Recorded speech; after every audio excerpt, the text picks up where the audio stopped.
Bambe na pété, Paris Bruxelles na pété, oh pété pété, Adidas Arena na pété, oh pété pété, Kamula.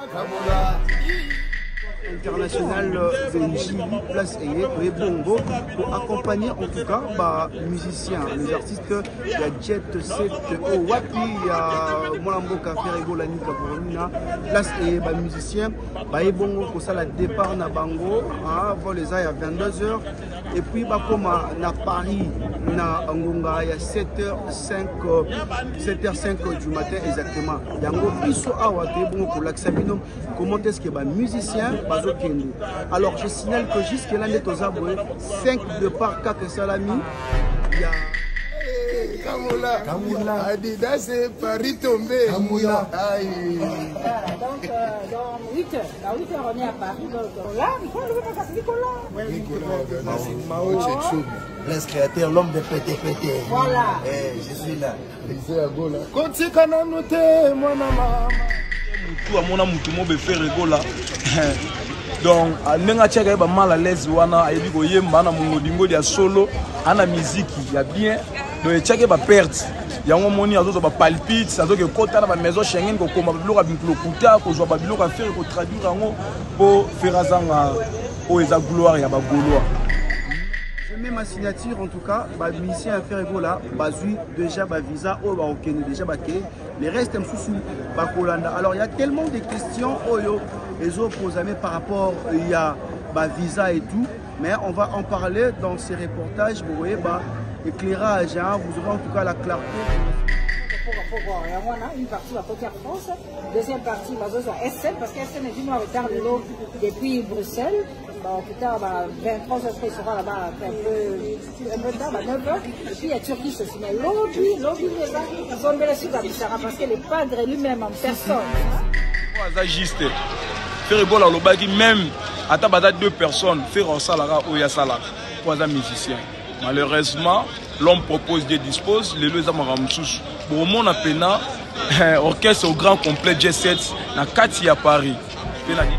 Alors, Banapoto, possible nomboté, tout ça en aéroport, il y a Njili, on a Kinshasa.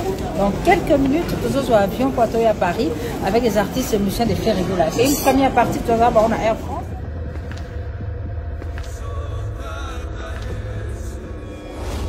Depuis le début, il m'a tenu la main. C'est à cette promesse que je me suis accroché et j'ai pu tenir ferme. J'ai traversé la mer. Elle ne m'a pas submergé. J'ai traversé le feu. Il ne m'a pas brûlé. Aujourd'hui, je témoigne qu'il m'a accompagné tout au long du chemin. Et je suis finalement arrivé à ces stades de ma carrière. Moïse Billet au Stade des Martyrs le dimanche 19 mai 2024. Ticket disponible dans les agences Rebank et Illico Store.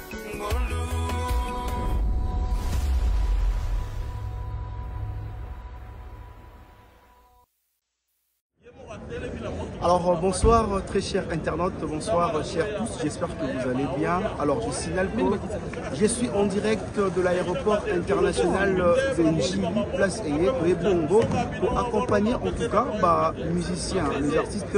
Il y a Jet 7 au Wapi, il y a Molambo Café Rego Lanika Boromina, place et musiciens. Et Bongo pour ça le départ na Bango, avant les à 22h. Et puis comme na Paris, na Angonga, il y a 7h05 du matin exactement. Il y a un biso à Wate Bongo pour l'Axamino. Comment est-ce que les musiciens bazokende.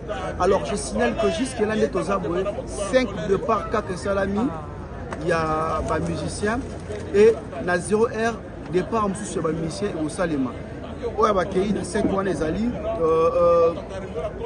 animateurs, les créateurs, depuis nous, na Nicolas, na Rizé, Yagola. Nico, 5. Alors le reste, c'est musiciens comme Ferrari et tout ça. Il y a 0R Tozali, toujours en direct, départ. En tout cas, je mets ma signature en tout cas. Musicien à faire là, déjà visa au Marocain déjà baqué. Les restes sous Bakolanda. Alors il y a tellement de questions les autres posent par rapport il y a visa et tout. Mais on va en parler dans ces reportages. Vous voyez, éclairage, hein, vous aurez en tout cas la clarté de cette information.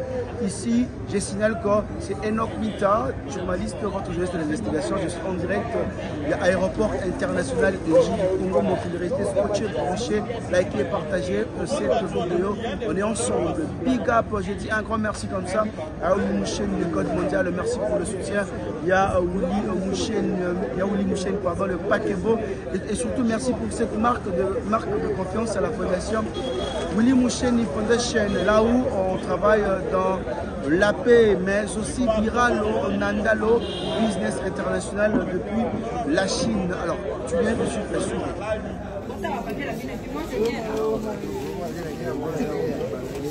S'il vous plaît, maman, je peux prendre une photo avec vous. Bon, après, il n'y a pas de problème. Alors, la photo. C'est une beauté, tout ça en aéroport et à Njili, en Kinshasa.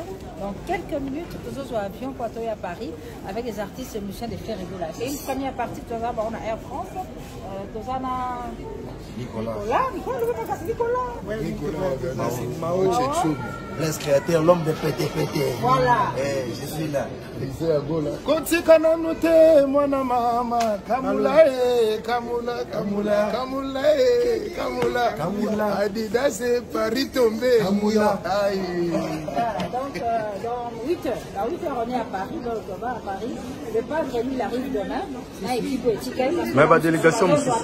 Délégation monsieur ce soit SM, ils appellent Koya, va me souper aux Turkish parce que dis mondial a mis sur le lot pour une partie va côté France, deuxième partie va soit SN parce que SN est venu en retard de l'eau depuis Bruxelles. Plus tard, 23 heures après, il sera là-bas un peu tard, 9 heures. Et puis il y a Turquie aussi. Mais lobby déjà, parce que le padre lui-même en personne. Jésus de Nias, l'homme de tout chaos, Colo actualité. Arène Adidas est tombé. Colo actualité. Samedi. 100 ans de pouvoir. Oh pété. Oh pété. Mobilisi bango na pété. Odete Chibambe na pété. Paris Bruxelles na pété. Oh pété. Adidas Arena na pété. Oh pété. Kamula. Alors bonsoir Tata. Ouais, bonsoir. Alors tout le monde a dans l'aéroport, il y a Njili, place où bon pour accompagner les musiciens. Mais tout le monde a 5 musiciens qui le reste est Batikali. Ferrigo là bloqué na place pour passer la visa na immigration exactement. Qu'est-ce qui se passe réellement? Concert à mon nez bon, il y a Adidas Arena et puis les amis balais. Et puis les lots tout le monde constaté la complication dans ma Italie m'a visa. Bon, premièrement, on fait ça non papa Hervé Mbote et Belé. Et en plus, les deux jours, mon boto va en stress, sur Bagoloa, et les jours, auto Boussaka, auto perdara Gigola. La difficulté, en tout cas, tout le monde est normal. Tout le monde est grave, mais biso mo Bagoloa, tout le monde est normal. Pour pas Hervé Bandi pour combattre les lotés, vous voyez, stade des martyrs, on a toujours répété, déjà tout le monde nous a mabé, pour bétate, photo rapporté dans mon bébé. Donc, Ferrigo là, Azara a toujours combattu. Mais et ça la biso passi Ferrigo la mwana ya mboka Congo abundela ka biso oyebi comment o ya défendre la RDC na ba façon nyonso aboya na yeko ke de gauche à droite a préférer na ya ça la musique na Congo al sale la musique o ezali rumba pure congolais mais toujours kaka li solo bato bazara mité mama be ya ba deux fois nde bazo sala ba biloko wana mais nzambe o aza juste Ferrigo la lobaki même ata baza 2 personnes faire salara o ya sala pour les musiciens. Malheureusement, l'homme propose des dispose, les deux amaramsous. Pour mon appena, orchestre au grand complet J7 na Kati à Paris. Puis na Dida Souana et Gozala. Na évité son rôle bani. 5 ans alors on va voyager. Non, et banque salongo c'est ça là. Il a noté que paniqué biso na bilo mo non. Faire de binda salama ramener. Papa va salama ramener. Dans la bandenge mo boya ko kimia. Donc, lobby pour mon appel orchestre mobimba siko au grand complet. J'ai 7 mais au bada ba komi baza 8. Baza 5 te baza 8. Déjà ndé ba komi wana déjà nabi que délégation ezali roya roya mbabango et aussi ferré akoya na ba artiste msusu batikali. Déjà vous a décidé pour la 23h à l'issue 12 personnes bazo kende. 12 personnes bazokende. J'espère que vous allez surpris pour mon alité à Kanda, pour mon aussi gouvernement de Gaulois, pour mon musée qui dit. Parce que nani azana sima makambo parce que babi quand on te fait azali bongo menacer nani ana sima makambo. Bon, bana ki il faut baïba, bana Congo monde entier, il faut baïba que tout ça na bête moko boye, ko abota marabu, ou te subi na ba mboka wana ya basengele wana banini, ya kana boatu, a se retrouver na ba makelele, donc on a pété mutu amona mutu mo be faire rigola. Donc nenga cheka ba mal à l'aise wana ayebi ko yemba na mungodingo dia solo, ana musique ya bien, donc cheka ba perte. Yango moni azo ba palpite azo ke kota na ba maison Schengen ko koma biloko binklo kuta ko zo ba biloko a faire ko traduire yango po faire azanga o eza gloire ya ba Gaulois mais ba wari bo mikie na mutu na bino wana deux fois bo mikie bo ko kamarambo te mambo za mamba nzambe za mambo te ko ya nani non faire gola za mwana nzambe. J'espère que kombo Jésus wana bo mona miracle ya osakana te ba wari bo ça l'effort. Boye bande ko yemba mais botika ko kasser ba ninga ba kende liboso te soki batika li au Congo o ko ka charge na ngote papa we matika ka confiance respirer we ranson na tika ka jiba tika ka wera donc rival wana ngo sala ke musique etombama pourquoi yo kangi mutema oza nani oza kutu na eloko te wana nani bunalo bana nani mona na makelele te ngolo bana nani adape ku mona makelele te abotama na yolo awa na bomenge akoma okosela bandal complexe partout. Si na jour au Botama complexe, vous comprenez. Non, on a monté à Botama deux fois en année encore. Le 14 février en décembre. Et ça passe. Ce qu'on sent la ville et puis ça passe. Bah wario. Normalement on a mis ta tine à vous douter. Vous avez ma musique ici, vous avez ma musique ici car il y a un peu comprendre péter. Qu'on fait ça la rame à la vie ça rabino une stratégie musique et tambola. Il y a un peu beaucoup de difficulté. Boutique à faire à ça la musique na yé. Bino be bota la musique na bino boyemba ba deux fois ba tria. Bota be musique na bino. Bota la musique na pisote. So bota musique na so bokokate. Faire go la mungodi ngodi, faire go la bota na musique. Faire go la nzamba yo ka kelengi so ko yo ko yemba. Mais ya bino to ebite so sata sepelaka. La sûreté. Vous comprenez, faire go la zama kila ba champion. J'espère que bon mon champion de mutobeta kuna kitoko. Bo yo ka de voice. Bo yo ka opéra classique à live. Donc bo bangate ba wario ngala bengsi bino sko boya na dida so mokande bo kasa ki fer ya boyo ka pena ki bondoki bino mo boyebi biso to ba kila ba champion peto leka bino ka nebele au monde ba sold out bino mo kosa biso na ba arena bo sa ba sold out ba 40,000 nzo ezara na 25,000 donc tout moment tout le temps bo vivaka na lokuta. J'espère que bon mon affaire maman do sala maman si la joue no pangwa ya bino maman moi c'est kendara marché na quête ya jaune si le lobo changera te banda bo pese vote rose bo luka pe bo changer azwata marque X ndenge ba misa fe batamba marque X en tout cas na pesi Jeff Bokungulu mbote na pesi tata moi si na ngai bazilengi ba mbote belé de merci.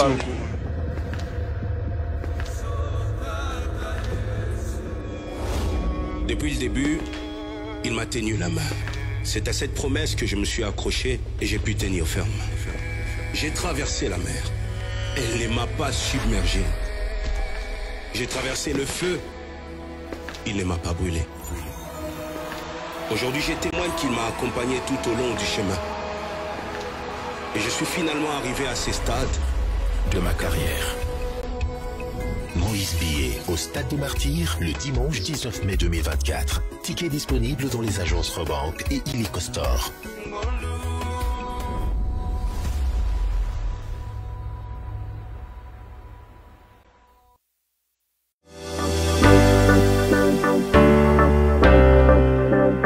La maison Hostelmac.